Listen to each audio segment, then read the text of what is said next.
આજે હું આપની સમક્ષ આ પુસ્તક એક એવું મૂકું છું કે જેનું નામ છે વસિયત મારું છેલ્લું સત્કાર્ય। આ પુસ્તકને વાંચી અને આપ જરૂર તમારું જીવન પલટી શકશો, એ તમને હું ખાતરીપૂર્વક કહું છું। શા માટે કે વસિયતથી જ આપણું જીવન મૃત્યુ સુધીને આ સહકાર આપે છે, આ આપણો સાથી છે। એટલે જરૂર આપ આ પુસ્તક વાંચો, બીજાને વંચાવો અને આની અંદરનું જે આધ્યાત્મિક તથ્ય છે કે જે પ્રભુ સાથેનું મિલન છે એ પ્રાપ્ત કરો। આત્મીય મારા સહૃદયો, આપના હાથમાં આજે મારું લખાયેલું પુસ્તક જોઈને ખરેખર મને ખૂબ જ આનંદ થાય છે। આ પુસ્તકમાં જે મેં લખ્યું છે એ તમારું જીવન પલટી નાખશે। શા માટે? કારણ કે આ પુસ્તક મેં મારું સદકાર્ય તરીકે, મારું સદકાર્ય છે કે જે મારું આ છેલ્લામાં છેલ્લું સત્કાર્ય છે। કારણ કે વસિયતનામાની હું તમને આછી સમજ આપવા માટે આજે હું આપની સમક્ષ આવ્યો છું। વસિયતનામું છેલ્લું મારું સત્કાર્ય। હવે આપ જોજો કે આ વસિયત શું ચીજ છે, હું આપને સમજાવવા માગું છું, જેથી આપનું જીવન કેમ વસિયતથી પલટાઈ જાય। વસિયતથી જીવન એટલા માટે પલટાશે કે સાચું જીવન કઈ રીતે જીવાય। સાચું જીવન એ રીતે જીવાય કે વસિયત એટલે વસાવેલી વસ્તુ।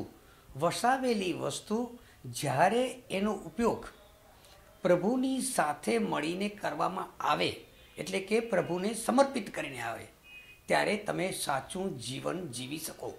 તો સાચું જીવન જીવવા માટે સેવા અને સમર્પણ એ બે ચીજની ખૂબ જ અગત્યતા છે। સાચું જીવન જીવવા માટે વળી સમર્પણ અને સેવાની કેમ જરૂર? તો વસિયત એ એક વસાવેલી મિલકત છે, અને એ વસાવેલી મિલકત જ્યારે તમે સેવાના રૂપમાં વાપરો, સેવા ક્યાં કરવાની છે? તો કે મારા છોકરાની, મારી પત્નીની, મારા પુત્રોની અને પુત્રીઓની। હવે એ જે સેવા કેવી રીતે કરવાની છે? તો કે જેટલા મેં પૈસા વસાવ્યા છે, શેના માટે વસાવ્યા? તો કે એના આનંદ માટે, એના ખુશી માટે, એની શાંતિ માટે। તો આ મેં પૈસા કેવી રીતે વસાવ્યા? તો કે મહેનત કરીને વસાવ્યા છે, પરંતુ એ પ્રભુને સમર્પણ કરીને એ હું જ્યારે વાપરીશ ત્યારે મારું સાચું જીવન થશે। તો આજે સાચું જીવન કરવા માટે સેવા જરૂરી છે। તો સેવા કેની? તો કે મારા કુટુંબના સભ્યોની। તો મારા કુટુંબના સભ્યોની સેવા કઈ રીતે કરીશ? કે પ્રભુને સમર્પિત કરીને કરીશ। હવે આપણે એ જોવાનું છે કે પ્રભુને સમર્પિત કરીને જો સેવા કરીએ તો આ વસિયત આધ્યાત્મિક કઈ રીતે બને? અને એ આધ્યાત્મિક તો બરોબર છે, પણ એનો આધ્યાત્મિકનો અર્થ શું? એનો સંસારિક અર્થ શું છે? એનો શાબ્દિક અર્થ શું છે? એનો માર્મિક અર્થ શું છે? કારણ કે વસિયતને જ આપણે સમજવાનું છે। આ પુસ્તકની અંદર મેં માત્ર વસિયત ઉપર જ વધારે ભાર મૂકેલો છે। વસિયતનો આજે આધ્યાત્મિક અર્થ છે લક્ષ્મી। આપણને લક્ષ્મી કહીએ એટલે ભગવાન જે આપણા છે, તો લક્ષ્મીજી, તો લક્ષ્મીજીથી આપણને શું મળે? તો લક્ષ્મીજીથી આપણને જે કંઈ જોઈએ, વસ્તુ ખરીદી છે તો લક્ષ્મી જોશે, ઘર ખરીદવું છે તો લક્ષ્મી જોશે, મારે કપડાં ખરીદવા છે તો લક્ષ્મી જોશે, મારે ખોરાક ખરીદવો છે તો પણ લક્ષ્મી જોશે। આનાથી જ મારા કુટુંબને હું શાંતિ અને આનંદ અને સુખ આપી શકું। તો આનો અર્થ થયો આધ્યાત્મિક લક્ષ્મી। તો હવે આપણે એ જોઈએ કે શાબ્દિક અર્થનું શું થાય? શાબ્દિક અર્થ તો સાવ ઇઝી છે કે વસિયત નામું, યાને વસિયત એટલે કે વસાવેલી વસ્તુનું આપણે લખાણ કરી જવું। ત્રીજો અર્થ આપણે એનો માર્મિક અર્થ શું થાય છે એ સમજવાનો છે। માર્મિક અર્થ એટલો ઊંડો છે, આમે માર્મિક શબ્દ જ રહસ્ય બતાવે છે, ઊંડાણ બતાવે છે, ગૂઢ રહસ્ય બતાવે છે। તો એનું ગૂઢ રહસ્ય શું વળી? વસિયતનું? તો કે વસિયતનું ગૂઢ રહસ્ય એ છે કે જન્મથી કરીને મૃત્યુ સુધી તમારી સાથે જે સહકારથી, અને આપણે જેને કહેવાય ને ઓપરેટર છે તમારા આ લાઈફનું, જન્મથી કરી અને મૃત્યુ સુધીનું આ ઓપરેટર છે, એટલે કે સહભાગી છે। અને એનો માર્મિક અર્થ આ થાય છે સહભાગી, જન્મથી મૃત્યુ સુધી કેવી રીતે કહેવાય? કારણ કે એના વગર તમારું જન્મ અને મૃત્યુ સુધી તમે કોઈ પણ સંજોગોમાં છોડી ન શકતા આ વસિયતને। વસિયત એટલે મેં આપને કહ્યું કે મકાન, કપડાં, ખોરાક આ વસિયત છે બધી, અને આનંદ પ્રમોદ કરવા માટે, આપણા સુખ શાંતિ માટે વસાવેલી વસ્તુઓ। પણ એ વસ્તુઓ આવે ક્યાંથી? તો કંઈ કે લક્ષ્મીથી। તો આનો આ માર્મિક અર્થ આ થયો કે આપણે જન્મથી કરી અને મૃત્યુ સુધીનો સહાયક બળ હોય તો માત્ર વસિયત છે. હવે આ વસિયત કર્મ અને ધર્મમાં પણ તમને કામ આવશે. કર્મમાં કેમ આવશે? તો કે આ વસિયતથી જો તમે પારકાનું હિત જોશો, પારકા કોણ? તો કે મારી પત્ની, મારા બાળકો, મારી પુત્રીઓ, આ બધા મારા પારકા છે, પણ છતાં મારા પોતાના છે. તો મારે પારકાનું હિત જોવાનું છે, મતલબ કે પોતાનાનું હિત જોવાનું છે. તો હું જો એ કર્મ કરું તો એ ધર્મ બની જાય. તો ધર્મ કેમ બને? કારણ કે તો કબીરે એમ કહ્યું મને, કબીરે આપણને કહ્યું છે, મને એટલે કે આપણને, કે પરહિતસમાં કોઈ ધર્મ નહીં. એટલે જો પારકાનું હિત જોઈએ ને એ જ સાચો ધર્મ. તો આ વસિયત તમને કર્મ પણ કરાવે છે અને ધર્મ પણ કરાવે છે. અને ધર્મ કેવું? તો કે જે વેદમાં કહ્યું છે, શાસ્ત્રોમાં કહ્યું છે, ધર્મ, અર્થ, કામ, મોક્ષ, આ બધાને માટે વસિયત જરૂરી છે. તમને ધર્મ કરવું છે, તમને કામ કરવું છે, તમને અર્થ ઉત્પાદન કરવું છે, તમારે શાંતિ જોઈએ છે, તો ધર્મ, અર્થ, કામ અને મોક્ષ, મોક્ષ એટલે શાંતિ છે. તો એ શાંતિ અગર જોતી હશે તો પણ તમને વસિયત જરૂરી છે જ. મૃત્યુ એ શું એ પહેલાં આપણે સમજવું પડશે. મત વત્તા આયુ. મત એટલે બુદ્ધિ અને આયુ એટલે ભૂલી જવું. આ જીવનની અંદર જે કંઈ આપણે વસિયત ભેગી કરી તો એ વસિયતને ભૂલી જવાની વાત છે. ભૂલી જવાની એટલે કે કેવી રીતે? કે જેમ કે આ મૃત્યુ થાય છે તો આપણા શાસ્ત્રોમાં એમ કહ્યું છે કે તમારા શરીરની અંદર જેટલા તમારા શરીરની અંદર છિદ્રો છે એટલા દરેક છિદ્રોમાં વીછી કરડે છે. અને એ વીછી જે કરડે છે એનાથી તમારી બધી યાદાસ્ત લઈ લે છે. કારણ કે એટલું બધું પેઇન કરે કે જેથી તમારી યાદાસ્ત ચાલી જાય. એને કહેવાય મૃત્યુ. પણ આપણે અત્યારે વસિયતની શરૂઆત મૃત્યુથી કરી છે. કે વસિયત મૃત્યુની શરૂઆત છે. તો કે કેમ મૃત્યુની શરૂઆત છે? તો કે જીવનનું જે મૃત્યુ થાય છે તો એ ક્યારે સાચું ગણાશે? કે પ્રભુ સાથેનું મિલન જ કરવાનું છે. આપણે આ મૃત્યુને પ્રભુ સાથેનો મિલનમાં જોડવાનું છે. તો કેવી રીતે જોડશું? તો કંઈ કે જો આપણે ભૂલી જશું તો મતવતા આયુ, બુદ્ધિથી ભૂલી જવાનું છે. કોને ભૂલી જવાનું છે? તો કંઈ કે આપણે જે વસાવેલી મિલકતોને ભૂલી જવું. તો ભૂલાય કેવી રીતે? જો એ મિલકત આપણે આપણા પુત્ર, પુત્રીઓ, પત્નીને જો એ લખીને જઈએ તો એ આપણે ભૂલી ગયા ગણાઈએ. અને એ મિલકત કેની થશે? હવે મારી નહીં થાય પણ કેની? તારી થશે. એટલે મારું હું પણ અહંતા, કે આ મેં ભેગું કર્યું હતું, આ મારું વસાવેલું છે, આ મારી ગાડી, મારું ઘર, આ જે મમતા છે, અહંતા છે, એનો અંત આવી જશે. અને તમે શું થશે? તમારું મૃત્યુ? તો કે મૃત્યુનો ભય નીકળી જશે તમારામાં. હજુ તમને આપને કહું, આ વસિયત જીવન જીવવાની જડીબુટી છે. કારણ કે તો જ તમારું પરિવર્તન થશે. હવે જડીબુટી કેમ કહેવાય આને? જડીબુટી શું કરે? તો કે ભાઈ લોખંડને સોનું બનાવે. તો આ આપણે વસિયત એ વળી લોખંડને સોનું બનાવશે? કેવી રીતે બનાવે? લોખંડને સોનું ક્યારે બને? કે જો લોખંડને જોઈએ તો ખરેખર તો શું છે કે અત્યારે આપણા જીવનમાં આપણે સોનું છીએ. ખરેખર આપણે જીવ સોનું છે. આ વસિયત એ જડીબુટી જીવન જીવવાની છે. જીવન જીવવાની જડીબુટી એ વસિયત એ કેવી રીતે? તો આપણે સૌ સોનું જોયું હશે તો જડીબુટીથી શું થાય? તો કંઈ લોખંડને સોનું બનાવી દે જડીબુટી. તો આ વસિયત તમારું જે શરીર છે, તમે પોતે છો, એ ખરેખર સોનું છે. સોનું કઈ રીતે? કારણ કે તમે પ્રભુના અંશ છો, પણ છતાં અત્યારે તમારા ઉપર કાટ લાગી ગયો છે અને કાટ લાગીને એ લોખંડ બની ગયું છે. તો આ જડીબુટીથી કેવી રીતે થશે સોનું? એ આપણે સમજી લઈએ કે આ જડીબુટી મતલબ કે તમારી વસિયત છે. એ વસિયતથી તમે તમારું જે કંઈ આ જીવનમાં ભેગું કર્યું એ જ્યારે બીજાને આપી દેશો ત્યારે શું બની જશે? તો કે એ બની જશે પ્રભુમય. પ્રભુમય જ્યારે બની જાય ત્યારે આ જડીબુટી તમે પ્રભુના અંશને કારણે તમે પણ પ્રભુમાં વિલીન થઈ જશો. એટલે કે એમાં સમાઈ જશો. અને જ્યારે પ્રભુમાં તમે સમાઈ જાઓ તો પ્રભુ આનંદ સ્વરૂપ છે. એટલે તમે પણ આનંદના સાગરમાં તરવા લાગશો. એટલે તમારું જીવન આનંદભર્યું થઈ જશે. સુખી સુખ, શાંતિ શાંતિ, કલ્યાણી કલ્યાણ. હવે આપણે એ જોઈએ છીએ કે આ સુખને આટલું શાંતિ ને આટલું આનંદ મળે તો આ વસિયતથી તમને બીજું શું જોઈએ વધારે? તો કે ના, વસિયતથી તમારા શ્વાસ છે ને, શ્વાસ એ જ્યારે છૂટે છે તે છોડવાની જે શરૂઆત છે એ માત્ર વસિયતથી જ છૂટશે. કેવી રીતે વસિયતથી છૂટે? કારણ કે આપણે એ સમજવાનું છે કે આપણે અહીંયા જ્યારે જન્મ્યા ત્યારે શ્વાસનું કાઉન્ટિંગ કરીને આવ્યા છીએ. અહીંયા શ્વાસનું કાઉન્ટિંગ પૂરું થશે એટલે તમારો અંત આવી જશે. અને આ શ્વાસનું કાઉન્ટિંગ ત્યારે પૂરું થાય કે જ્યારે તમારું મૃત્યુ થાય ત્યારે. પણ આપણે પ્રભુના મિલનમાં જવાનું છે, એટલે કે પ્રભુને મળીને જવાનું છે આ દેહ છોડીને. એટલે આપણો આ ભાવ છે એ પરભવમાં ન પરિણમે, પરભવમાં નથી જવું, મોક્ષ જોઈએ છીએ. તો આ કેવી રીતે બનશે? તો કહીએ આ હું બધી વસિયતથી વસાવેલી વસિયત હું જ્યારે મારા સગા, મારા પુત્રો, મારા સંબંધી એક બધાને જ્યારે હું આને આપી જઈશ અને જ્યારે હું કહીશ કે હવે હું નથી, આ બધું તારું છે, તારું છે, એટલે હું નીકળીને તારું થઈ જશે. હું હટરે એટલે પ્રભુ પ્રગટે, એટલે તમારી સાથે પ્રભુનું પ્રગટીકરણ થશે અને તમે એની સાથે વિલીન થઈને ખૂબ ખૂબ ખૂબ ખૂબ એ આનંદ સ્વરૂપમાં આનંદ આનંદ આનંદ મેળવ્યા કરશો.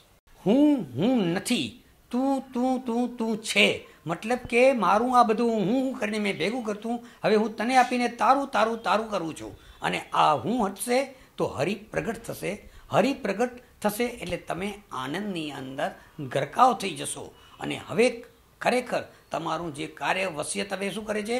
હરિને પણ પ્રગટાવે છે, સાથે સાથે વારસો જે છે તમારો, જે તમારા પુત્રો પુત્રીને આપણે વારસો કહીએ છીએ, તો એ વારસાની અંદર આવા સંસ્કાર મૂકી જશે કે કોઈને આપીને જવું, કોઈને આપીને જવું, કોઈને આપીને જવું. તો વસિયતથી વારસો સુધરી જાય છે. વસિયતથી વારસો સુધરો મતલબ કે વારસાની અંદર આ જાતના સંસ્કાર આવી જાય છે, કોઈને આપવાના. હવે આ જ્યારે વારસામાં સંસ્કાર આવી જાય ત્યારે શું થઈ જશે કે પુત્રો પુત્રી બધાને પણ એમ જ થશે કે આપણે આ ચીજના માલિક નથી, આ ચીજનો સાચો માલિક તો ભગવાન છે. અને આવી જાતની જે તમારી ભાવના હતી કે હું હવે આ સંસારમાં જે કંઈ છે એ બધું પ્રભુનું છે, અને તમારા વારસો પણ એમ જ બોલશે કે આ મારું નથી, મારા પપ્પા મને નથી આપી ગયા, પણ આ પ્રભુ અમને આપી ગયા છે, એટલે આ બધું પ્રભુનું છે. અને આ બીજાના હિતમાં કેમ વાપરવું, તો એ ધર્મનું જે આચરણ છે એ કરવાનું શરૂ કરશે. તો આ વસિયતથી વારસો સુધરે છે. વસિયત એક જીવન જીવવાનો સાચો માર્ગ બતાવે છે. કયો માર્ગ બતાવે છે?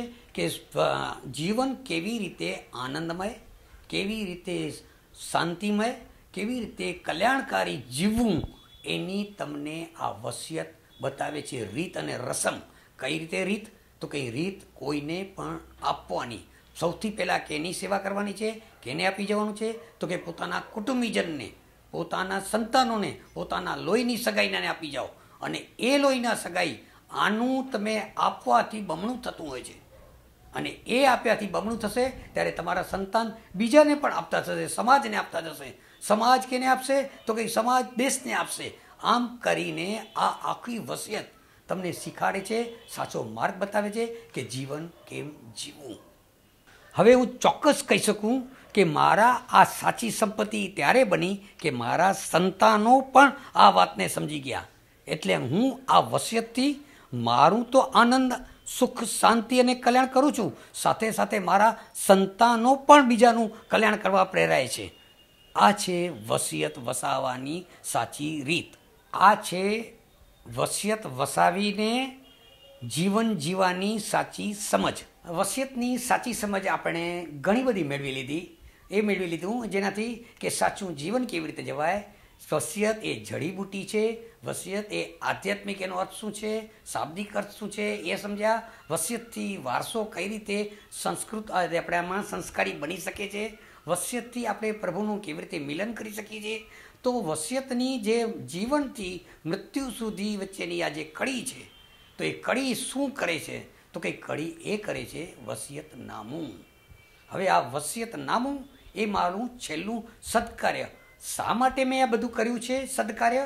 તો કંઈ કે તમને વસિયત લખીને જાઓ એના માટે. હવે વસિયત શા માટે લખવી? તો કે વસિયત લખવાથી સંતાનોમાં જ્યારે તમે મૃત્યુ પામો ત્યારબાદ કોઈ પણ જાતના ઝઘડા નહીં થાય, તમારા કુટુંબની જે કિંમત છે એ રહેશે. કારણ કે વસિયતની અંદર તમે સંપૂર્ણ લખી ગયા છો કે આ ચીજ હું આને આપું છું, આને હું આટલા રૂપિયા આપું છું, આને ઘર આપું છું, આને મકાન આપું છું.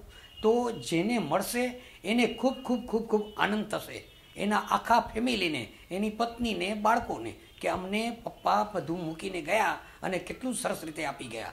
હવે જો વસિયતથી જે કંઈ મળશે એના ઉપર ઇન્કમ ટેક્સ પણ બચાવી શકાય છે, યાને કે ટેક્સનું પણ આપણે આયોજન કરી શકીએ છીએ. જે આયોજન કરવાથી તમારા ટેક્સની અંદર રાહત થાય. આટલી બધી મિલકત ભેગી કરી છે એ મિલકતને કઈ રીતે સરળતાથી તમારા સંતાનો ભોગવે અને એને વહેંચી શકાય એના માટેની આમાં સમજ આપવામાં આવી છે. જેમ કે એક ડિસ્ક્રિનરી ટ્રસ્ટ બને છે આ વસિયતનામાથી.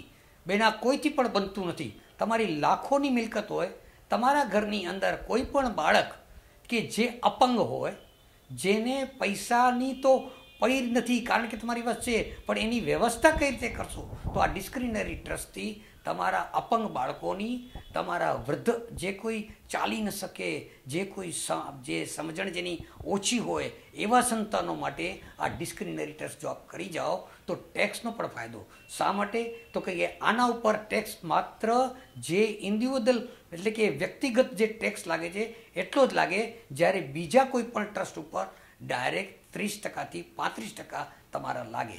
એમાં ₹1 કમાવો તો પણ 30%થી 35% લાગે, જ્યારે આની અંદર ઇન્ડિવિડ્યુઅલ જેમ કે હાલનો 1,90,000નો છે સ્લેબ, તો એને લાગુ પડે.